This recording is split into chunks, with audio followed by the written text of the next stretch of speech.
Admiral, welcome back. It's great to have you back in this hearing room. You retired 2018, so you were in uniform at least for half of the Trump presidential term. Are you aware of any balloons that were spotted, at least in the first couple of years that President Trump was in office? I am not. Okay. Were you surprised by how the Biden administration responded to the balloon? No. Even in its lack of clarity to the American people about the early sightings, what it was, as it traversed I was our airspace? in Taiwan at the time, so I wasn't tracking it minutely. But I wasn't surprised with the response. I think it was a good response, to be frank with you. And at the end of the day, we were able to shoot this thing down with no risk to Americans and collect the intelligence from it. Plus, we were able to understand more about what it was doing up to the point of the shoot down. So you would have advised the president to shoot it down later, not sooner? If I were in uniform, and based on the information that I have now received from the media, I would have advised the president to wait until it was over water.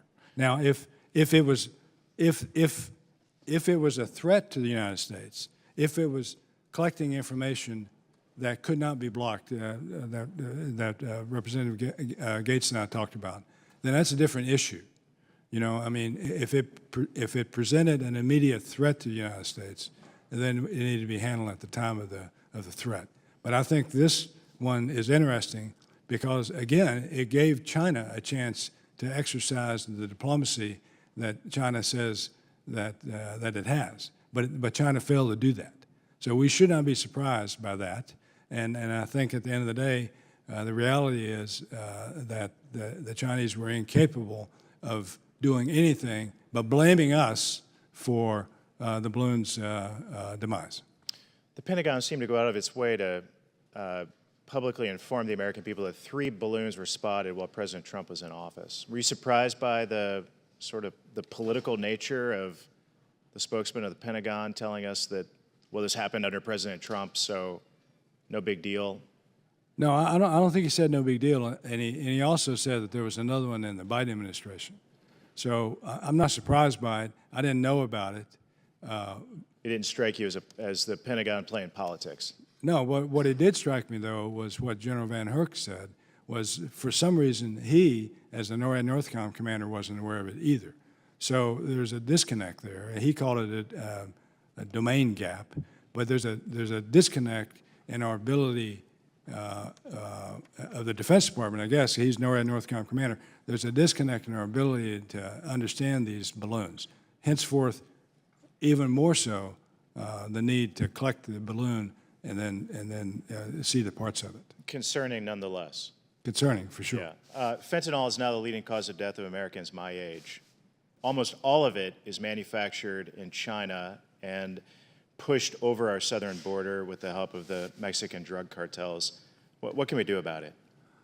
One, I think we need to pressurize China more and ensure that the world understands that China is behind the fentanyl crisis, not only in America but elsewhere. And then there's the enforcement piece at the point of entry into the United States, which is the Mexico and the cartels and all of that. But we should never give China a pass on the fact that they are behind the manufacture of this scourge across America. Do you believe it's a strategy on the part of the Chinese Communist Party to kill Americans? No, I've never thought of it in that way. You know, I just never have. It doesn't strike you, though, as curious that our biggest adversary is responsible for almost all of the fentanyl that comes in, flows into this country, I think it's concerning, off, for sure. And is obviously a national security issue. It is a national security issue. Yeah. Thank you. I yield back. All right.